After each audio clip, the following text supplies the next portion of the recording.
All thanks to the media persons कि वो हमारी एक कॉल पे यहाँ पे आए। आज हमने जो एक प्रेस कॉन्फ्रेंस रखी थी, वो प्रेस कॉन्फ्रेंस इस कंटेक्स्ट में रखी थी कि जो मैटर्स पुलिस एट्रॉसिटीज को लेकर हमारे सामने आए after the incident of Jagvinder Singh, उसको हम एक प्रेस कॉन्फ्रेंस के रूप में मीडिया के सामने लाएं, लोगों के सामने लाएं, लोगों को अवेयर करें।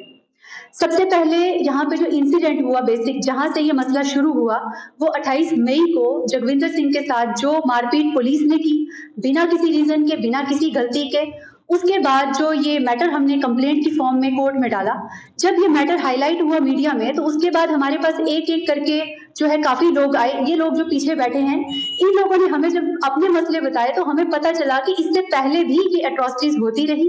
पुलिस एसएचओ जो उस टाइम थे रंजीत राव, उनकी तरफ से इन सब लोगों को इलेक्ट्रिक शॉक ट्रीटमेंट दिया गया विदाउट एनी क्राइम। और उसमें जो है मैं सबसे पहले बताऊंगी कि यहाँ पे इंद्रपाल सिंह बैठे हैं, इनके साथ मार्च के महीने में एसएचओ साहब ने एक एप्लीकेशन जो ये लेकर गए थे एफआईआर लगाने के लिए, उस पे इनको ही लॉकअप में डाल दिया 3 घंटे के लिए, और उसके बाद इनको इलेक्ट्रिक शॉक ट्रीटमेंट दिया गया। उसके बाद इन्होंने एडीजी साहब को लिखा, डीजी साहब को लिखा, ह्यूमन राइट्स कमीशन में भी एक लेटर अगेंस्ट जो पुलिस अट्रॉसिटीज है वो डाला गया, लेकिन अभी तक इनको कोई इंसाफ नहीं मिला। हम लोग एडवोकेट्स हैं, हम इस प्रोफेशन की कदर करते हैं, और हमें नहीं पता था कि इतनी ज्यादा हद तक जो पुलिस एट्रॉसिटीज पुंछ में हो रही है, बिकॉज हमारे सामने ऐसा कोई मैटर आज तक आया ही नहीं, और ना ही इससे पहले किसी पुलिस ऑफिसर ने ऐसा कुछ किया। सेकंड जो केस हमारे सामने आया वो संजीत कुमार, यहाँ पीछे बैठे हैं, ये संजीत कुमार जी, इनकी जो भाभी है, इन्होंने एक एप्लीकेशन थाने में दी जिस पर इनके घर से 3 लोगों को उठाया गया, इनके मदर, इनके फादर और इनको खुद को, जिस पर इनको जो है पहले मारपिटाई की गई, पट्टे से मारपिटाई की गई, फिर इनको जो टीजर गन होती है उससे 50 से 55 टाइम जो है इलेक्ट्रिक शॉक दिए गए, जिससे इनकी बाजू जो है काम करना बंद हो गई है, because he is a labourer. ये 300 रुपए दिहाड़ी पे काम करते हैं एक वेल्डिंग की शॉप पे। इन्होंने ये बताया हमें कि मेरी मदर को वहां पे जो है हार्ट अटैक भी आ गया, जब उन्होंने इस तरह का ट्रीटमेंट मेरे साथ होते हुए देखा थाने में, तो उनको हार्ट अटैक भी आया, और मैंने रिक्वेस्ट की एसएचओ साहब को कि इनको हॉस्पिटलाइज किया जाए, लेकिन उनको हॉस्पिटलाइज नहीं किया गया। इनके फादर जो हैं अभी भी उस ट्रॉमा से गुजर रहे हैं और 15 दिन से वो जो है बेड रिडन है। तो ये सेकंड केस हमारे सामने आया, जिसकी कंप्लेंट हम जो है सारे मिलकर तैयार करके फाइल करेंगे। तीसरा केस जो ये है अब्दुल रशीद जी का, ये सामने बैठे हैं, he is suffering from mental disability due to the police atrocities done to him. इसमें एक एप्लीकेशन इनकी बहू ने लगाई, इनका बेटा सऊदी अरब में है, उसकी वाइफ ने एक एप्लीकेशन इनके अगेंस्ट लगाई, इनकी पूरी फैमिली को टॉर्चर किया गया। जो इनकी वाइफ यहाँ बैठी हैं, इनको इलेक्ट्रिक शॉक्स 5 बार दिए गए। तो इन्होंने जब रिक्वेस्ट की एसएचओ को कि मुझे ऐसे ट्रीटमेंट मत करें, तो उसके बाद इनके हस्बैंड को 1.5 घंटे तक जो है टॉर्चर किया गया बिना किसी रीजन के। 13 मई को ही एक जबरदस्ती कॉम्प्रोमाइज करवा के 2.5 लाख रुपए जो है इनकी बहू को दिलवाए गए। उसके बाद जो है ये हॉस्पिटलाइज हुए उस टॉर्चर की वजह से, इलेक्ट्रिक शॉक ट्रीटमेंट की वजह से, और आज जो है इनकी एक डिसेबिलिटी इनको हो गई है कि इनको नजर आना बंद हो गया है, और दूसरा ये जो है देख नहीं पा रहे, और दूसरा इनको जब भी ये कहीं काम करने बैठते हैं तो इनको एक चक्कर सा जो है आता है। ये इन्होंने हमें प्रॉब्लम बताई। अब ये 3 लोग जो हैं, इसके अलावा भी बहुत से लोग हैं जो हमारे पास अभी तक पहुंचे नहीं है, बट हमारे पास कंप्लेंट्स जो हैं पहुंच रही हैं कि फला आदमी के साथ भी ऐसा ट्रीटमेंट किया गया। और इसमें हम किसी डिपार्टमेंट, पर्टिकुलर डिपार्टमेंट के अगेंस्ट यहाँ प्रेस कॉन्फ्रेंस नहीं कर रहे हैं, ना ही हमारी कोई जाती लड़ाई है पुलिस डिपार्टमेंट के अगेंस्ट। हम एडवोकेट्स हैं, हमें ये काला कोट जो है इसीलिए पहनाया गया है कि अगर किसी की जुबान नहीं है, कोई बोल नहीं सकता, कोई अपना काज एक्सप्लेन नहीं कर सकता कहीं कोर्ट में, तो वो हमें अपना वकील चुनता है कि आप मेरे बिहाफ पे जाकर मेरा कॉज एक्सप्लेन करें। मैं नहीं बोल सकता, मैं गरीब हूँ, मैं मजलूम हूँ, तो आप जाकर कोर्ट में मेरा कॉज एक्सप्लेन करके मुझे इंसाफ दिलाएं। तो ये लोग जो है हमारे पास आए हैं, और उस इंसिडेंट की वजह से आए हैं जो जगविंदर के साथ हुआ।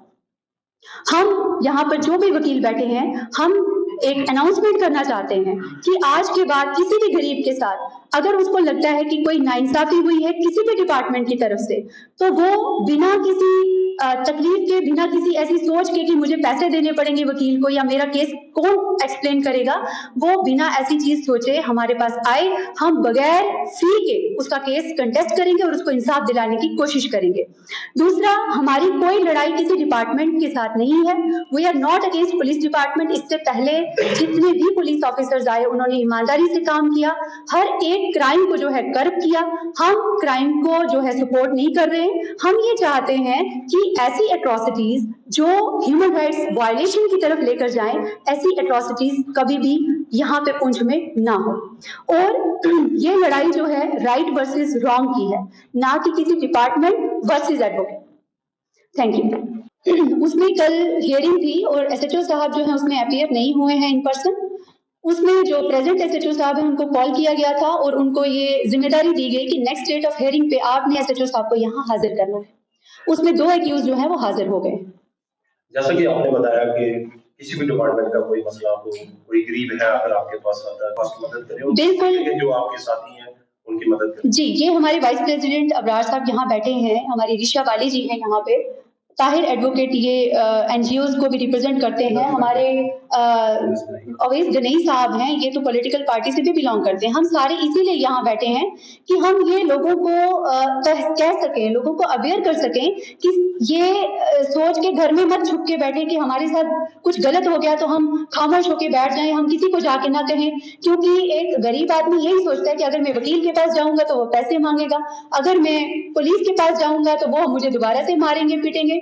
लिहाजा ये चीज नहीं सोचनी है, आपने ये सोचना है कि कोर्ट में हम में से किसी के पास भी आए, इवन किसी भी एडवोकेट के पास जाएं, अगर इस तरह का कोई केस है जिसमें कोई फी पे नहीं कर सकता, हम फ्री ऑफ कॉस्ट उसकी केस को कंटेस्ट करेंगे, उसको इंसाफ दिलाने की कोशिश करेंगे। और इसके बाद ये लॉन्ग रन आपके ये जो आपने कमेटी बनाई है ये काम करेगी?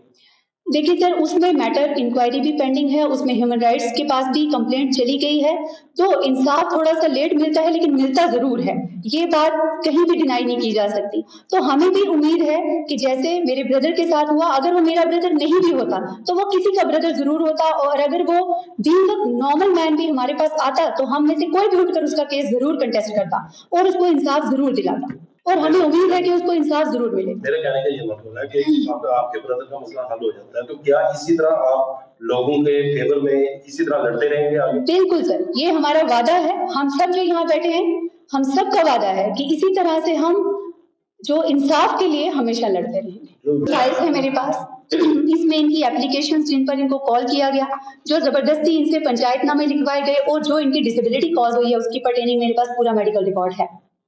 सर, ये जो टीजर गन होती है, टीजर गन इसलिए जो है रखी जाती है कि कहीं मॉब में आप चले जाएं और आपको अपने आप को डिफेंड करना है और आप पे हमला हो गया तो आपने उस टीजर गन से एक शॉक देना है ताकि वो मॉब जो है वो पीछे हो जाए।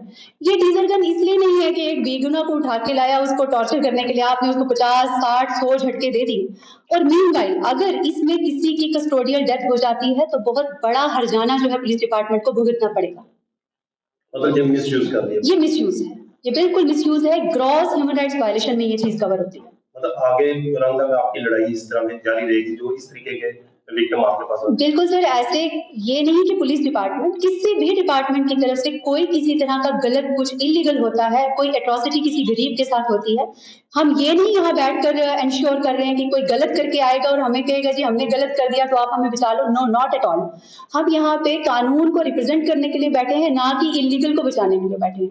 हम सिर्फ ये कह रहे हैं कि जिसके साथ वाकई ही में कुछ इलीगल हुआ है, कुछ गलत हुआ है, वो हम में से किसी के पास आए तो हम जरूर उसके लिए खड़े होंगे, चाहे हमें उसमें फी मिले या ना मिले। बिल्कुल सर, हम सब मिलकर लड़ेंगे। आज इस प्रेस कॉन्फ्रेंस को कॉल किया गया है, उसमें जो लोगों पर जुल्म और तशद्दुद पुलिस की तरफ से किए जाते हैं या किसी और महकमे की तरफ से किए जाते हैं, तो उस हवाले से मैं ये गुजारिश करूंगा कि आज से लगभग मुझे लगता है 3 या 4 साल पहले एक सुप्रीम कोर्ट की जजमेंट आई थी कि जितने भी पुलिस स्टेशन हैं उसमें CCTV कैमरा लगाए जाए, और आज तक उसका नफाज हमारे डिस्ट्रिक्ट में नहीं हुआ है। मैं जनाब SSP साहब से और जो भी जिम्मेदारान हैं जिला में, उनसे ये गुजारिश करूंगा कि कम से कम थाने के अंदर आप CCTV कैमरा लगाएं ताकि लोगों पर जो अंधेरे में जुल्म किए जाते हैं उससे निजात मिल सके। दूसरी बात यह है कि जहाँ तक ह्यूमन राइट्स के वायलेशन का ताल्लुक है, तो किसी को ये अख्तियार ही नहीं है कि कोई आदमी किसी को थाने में बुलाकर या कहीं और बुलाकर खुद मार पिटाई करे। इसके लिए कानून बना है, जो सजा देनी है वो अदालत ने देनी है। पुलिस का काम सिर्फ इतना है कि उसके मुतालिक जो है वो इन्वेस्टिगेशन करके कोर्ट में चालान पेश करे। अगर किसी ने गलत किया है तो कोर्ट उसके बाद देखेगा कि क्या उसने गलत किया है या नहीं किया है। अगर गलत किया है तो उसको सजा मिलेगी, नहीं किया है तो उसको बाइज्जत बरी किया जाएगा। लेकिन ये जो मैं पिछले कुछ दिनों से देख रहा हूँ, अभी जो मेरी हमारे कलीग धीरज कौर जी ने मुफस्सल तरीके से बताया है कि लोगों पर इस तरह का जो, और हमने ये खुद भी देखा है, ऐसी बात नहीं है। आज से 5-6 माह कबल यहाँ चंडीगढ़ में भी ऐसा वाक़या पेश आया था। चंडीगढ़ में भी ऐसा 5-6 माह कबल वाक़या पेश आया था कि किया था। तो हमारा किसी एक फर्द के खिलाफ ये आवाज नहीं है, हमारा हर पूरे डिपार्टमेंट जहां तक कोई किसी के साथ जुल्म होगा तो हम उसके साथ खड़े हैं। तो 2 चीजों पर मैं गुजारिश करूंगा, एक तो सीसीटीवी कैमरे जो है ये थानों में लगाए जाएं, दूसरा ये जितने भी इलेक्ट्रिक शॉक मशीन्स हैं इनको वहां से हटाई जाए। एसएसपी साहब से मैं गुजारिश करूंगा, इसको रखें आप, कहीं मॉब में जरूरत पड़ती है वहां ले जाएं आप, लेकिन थाने में आपने रखा हुआ है, वहां पर ये लोगों के साथ जुल्म हो रहा है, तो इस चीज को रोका जाए। बाकी जहां भी ये अगर कहीं किसी पर जुल्म होता है तो ये लोगों को हम ये अवेयर करना चाहते हैं कि आप अदालत में आए। अगर आप किसी वकील के पास नहीं जा सकते तो यहाँ पर डिस्ट्रिक्ट लीगल सर्विसेज अथॉरिटी का एक अलग दफ्तर है, तो वहां पर आप दरखास्त दे सकते हैं, तो वहां से उनको लीगल एड के जरिए भी वकील मिल सकते हैं।